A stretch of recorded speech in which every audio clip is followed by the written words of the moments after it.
Hey everybody, Magic Hour Movie Man here. This is my first week of Scare-athon for the year 2013. Um, so, um, for those who may not know, for the month of October, I try to watch as many horror movies as possible. A wide variety is usually what I go for, rather than a certain particular genre of horror. Um, and this year, I'm trying to watch as many of the horror movies I have in my collection that I have not watched since I've purchased them. Um, the more and more movies you collect, um, you end up buying a lot of movies that, oh, I can't wait to see that, but you put it on the shelf, and before you know it, you have a lot of movies that you haven't watched since you bought them. And that's the case here. It doesn't mean I haven't seen these movies, it just means I haven't seen the copy that I've purchased since I bought it. And that means a lot of Blu-rays. And I do like to try to watch these Blu-rays and see if the transfer is good. Special features, I love going through special features and things like that. So I'm trying to catch up on some of those using the month of October as an excuse for that. But I'm also trying to catch some movies that I've never seen before, either on Netflix Instant Watch or Redbox or Blockbuster or some other way. And so it's a mix of movies I've seen, movies I haven't seen. I'm also taking suggestions, so feel free to suggest away. And if you want to see what I did last year, look around on my page and you'll see what I did last year, which was, I had a different theme for each week, and I don't have that going on this year. Just too much to organize. So I'm just playing it by ear, really. But here's what I've seen for the first week of October. First of all, I'll start with the Netflix Instant Watch movies I watched. The first movie I want to talk about is a documentary, actually, called Room 237, which is about The Shining. In particular, people's theories about The Shining. And that's what makes the documentary really interesting, is people's theories about what Kubrick was doing with The Shining ranges from the ridiculous, the absurd, in my opinion, to some truly thought-provoking, yeah, maybe Kubrick was doing that. Maybe there's some validity to that theory. It really is interesting, but it becomes that idea of, and I've been kind of struggling with this, oddly enough, with the end of Breaking Bad. Once a creator, like a writer-director like Kubrick, has put something out there, how valid are people's interpretations, as absurd as they might be, versus what the creator intended? So it brings up some interesting questions. I won't go in depth on that, but look around online, you'll see lots of theories on that can be pretty interesting for a while. I bring up Breaking Bad because there are some theories floated around about the Breaking Bad finale that are interesting. I don't buy into them necessarily, but I do find them interesting. But maybe that's another video. But if you have an interest in The Shining, it's definitely a documentary you want to check out. That's on Netflix Instant Watch. I enjoyed it quite a bit. Again, it's not a making of or anything like that. It's, again, interviewing people who have different theories about what Kubrick was doing with The Shining. You never see the interviewees either. It's just the audio, and the visuals are all clips from either The Shining or other movies that kind of the images are usually relevant to whatever the interviewee is talking about at the time. So check that out. The other movie I saw on Netflix Instant Watch is an old 80s horror / comedy called House. Nothing to do with the TV show House. It's a movie I had known about, but I had never seen. Just thought I'd check it out, see if it was any good. I didn't really like it overall. It did have some of that 80s nostalgia factor to it, because it's got a lot of actors from the 80s, especially television. Yeah, The Greatest American Hero, Norm from Cheers, and Bull from Night Court. So, if you grew up with watching television in the 80s, it's kind of interesting to see that collection of actors. But the movie's not very good. It does have some kind of cool creature effects. So that part of it was fun, but you have to sit through so much boring, silly stuff that, I can't really say it's a recommendation. It's never scary enough to be scary. It's never funny enough to be funny. So it's kind of a very mediocre movie. So yeah, I can't really say I'd recommend it, but if you want to delve into some 80s nostalgia, maybe you want to check it out. There you go. All right, now here's some movies that are in my collection that I watched, and the first one is a movie I had never seen before, and that's Happy Birthday to Me.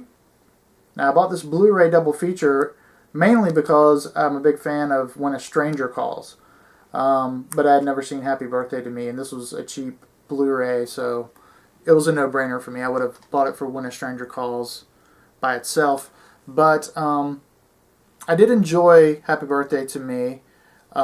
It's not a perfect movie. It's not a movie I would have bought by itself, but I enjoyed it a little bit. It's got some, slasher stuff in it, and it's basically a mystery. Somebody's killing off these rich kids, and they do a pretty good job of kind of steering you towards who the people may be, and it wasn't something I could easily guess. Sometimes you get some of these movies and it's pretty obvious who the killer is. This one, it wasn't obvious, but when you do get to the end, what I thought at first was a really interesting twist turned out to be a really stupid twist. Yeah, that it really stumbles in the ending, I would say. But I did find it interesting. I did enjoy it. The transfer on this I thought was really good, which surprised me for an inexpensive Blu-ray like this to have a really, what I thought was a really good transfer. I was pleased with that. So I need to check out When a Stranger Calls now. Alright, moving on. Near Dark. This is a movie I had seen before and loved. This is Catherine Bigelow directed this. Eric Red wrote it. I believe I've read before that James Cameron had a little input on this. I believe he was married to Catherine Bigelow at the time. Either married or dating. And you can see a James Cameron influence because you've got some James Cameron staples in here. You've got Bill Paxton and Lance Henriksen. And, I don't know this actress's name, but the actress that's in Aliens, that's the really tough female Marine, she's in it as well.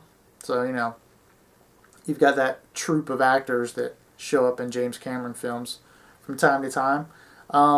This is just a great vampire flick. It's really moody. It's got a Tangerine Dream score throughout that's, very 80s. But again, 80s comes up quite a bit when you're talking about horror movies because that really was a heyday for horror movies. So, yeah, it's just a really good vampire flick. Don't let the cover fool you. This is trying to capitalize on the Twilight franchise by making it look all Twilight-ish. There is a love story between these two, but it's not sappy and syrupy or anything like that. So check it out if you've never seen it. Near Dark. Again, Blu-ray transfer, I thought was really good on that. Really enjoyed it. Next movie I saw, The Mist. Again, I had seen this movie before and really wasn't that much of a fan of it. But it's been a while since I had seen it.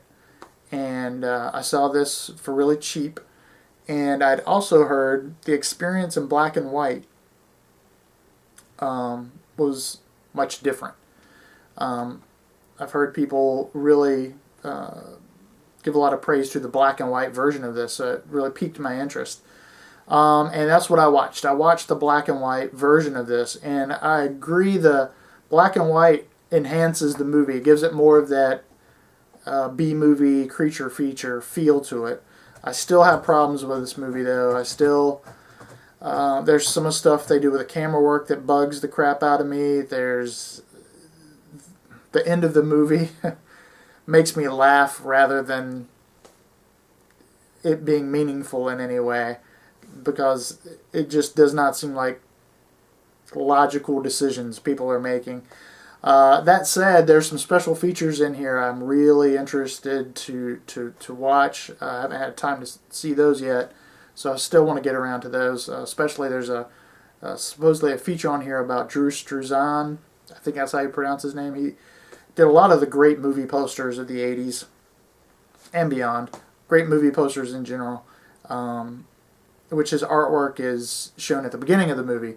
So I have an interest in that. So it's up in the air whether or not I want to keep this movie. I want to go through these special features, and sometimes I will keep a movie for the special features. So we'll see if that's the case for this. But it was interesting to rewatch it, but I'm still kind of on the movie. And then we have 1408. I saw this in the theater back in the day, and enjoyed it. I actually was on a business trip at the time, and I was staying in a hotel, and that really helped for the creep factor, because the hotel I was staying at, it technically wasn't even a hotel. It was it was some kind of naval, I don't even know what to call it. They were almost like dorms, but they were redone to be like a hotel, and had a lot of nautical themed stuff on the walls. It was a creepy place to begin with. So I have fond memories of seeing this movie and being creeped out when I got back to my hotel. But I enjoyed rewatching this. I still think it's a good, solid, spooky movie. It's not the best horror movie in the world, but it is interesting and fun, and it goes a little long in the endings of the movie. If you've seen it, you kind of know what I'm talking about. But I still enjoyed it quite a bit. I think John Cusack's really good in it. He's got a lot of tough stuff to do as an actor in this movie, and he's really good in it. So, and I also like the idea of a whole movie basically taking place in one room, and it pulls that off, I think, pretty well. So, 1408 if you've never seen it. All right, if you have any suggestions of horror movies to see, let me know. I've got some stuff lined up for the next week, but I'm always looking for more obscure stuff, things I've never seen, to kind of fill that out. So yeah, be sure to suggest. And thanks for watching, and hope you're enjoying your month of October as well. We'll talk to you later.